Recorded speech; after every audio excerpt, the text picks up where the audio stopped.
नमस्कार. जसं की आपण काल बघितलं, सागर कारंडे घराच्या बाहेर पडलाय, बिग बॉसच्या घराच्या बाहेर पडलेत. खरं तर एक चांगलं व्यक्तिमत्व होते ते, एक विनोदी कलाकार होते आणि मराठी मेन म्हणजे ते मराठी कलाकार होते. तर डबल ढोलकीपणा नडला असं प्रेक्षकांचं म्हणणं आहे. प्रसिद्ध विनोदवीर सागर कारंडे घराबाहेर. बिग बॉस मराठी सीझन 6 आता अत्यंत रोमांचक अशा शेवटच्या टप्प्यात पोहोचले आहे. लवकरच या लोकप्रिय शोचा ग्रँड फिनाले संपन्न होईल. घरात केवळ 8 स्पर्धक उरल्यामुळे या आठवड्यात कुणाचा प्रवास संपेल याची सर्वांना धाकधूक होती.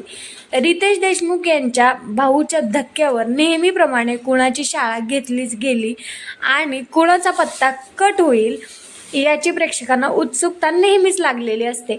अखेर प्रेक्षकांचे वोटिंग्स आणि मेकर्सचा निर्णय यानुसार अभिनेता सागर कारंडे याला बिग बॉसच्या घरातून बाहेर जावे लागल्याची पक्की चर्चा, म्हणजे बाहेर जावं लागलं. कालच्या एपिसोडमध्ये आपण बघितलेलं आहे की ते सागर कारंडे घराच्या बाहेर आले. तर पण खरं तर ना, खरं बघायला गेलं तर ह्या 3-4 आठवड्यापासून सागर कारंडेचा गेम हा इतका अप झाला होता, म्हणजे अफलातून गेम खेळत होता बरं का सागर. आणि इतके लवकर सागर बाहेर येतील असं वाटलं होतं. टॉप 5मध्ये सागरला बघायचं होतं, पण शेवटी नशीब पण थोडंसं साथ देत नाही असं म्हणल्यासारखं. आपल्या अफलातून विनोदांनी संपूर्ण महाराष्ट्राला हसवणारा सागर कारंडे जी मराठीवरील चला हवा येऊ द्या या कार्यक्रमातून प्रचंड गाजला होता.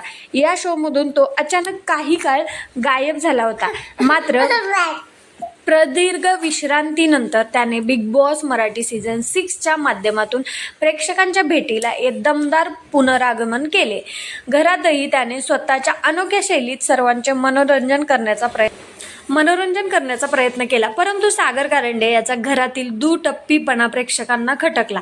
तोंडावर अत्यंत गोड बोलायचे आणि पाठीमागे जाऊन वेगळंच बोलायचे. या स्वभावामुळे अनेक सदस्यांनी व प्रेक्षकांनी नाराजी व्यक्त केली.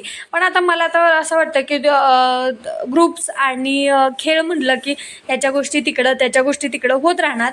पण इतकं काही त्या सागर कारंडेंनी केलेलं नाही आहे आणि छान खेळत होते. ह्या 2-3 आठवड्यापासून 3-4 आठवड्यापासून आपण बघत होतो त्यांनी किती त्यांच्या गेममध्ये बदल केला होता. नंतर ते जिथं स्टँड घ्यायचा तिथं स्टँड पण घेत होते. ते सोशल मीडियावरही त्यांच्यावर जोरदार टीका झाली. तसेच घरात संचालक या पदावर असताना त्याने अनेकदा बायस म्हणजे पक्षपाती निर्णय घेतल्याचे आरोपही झाले.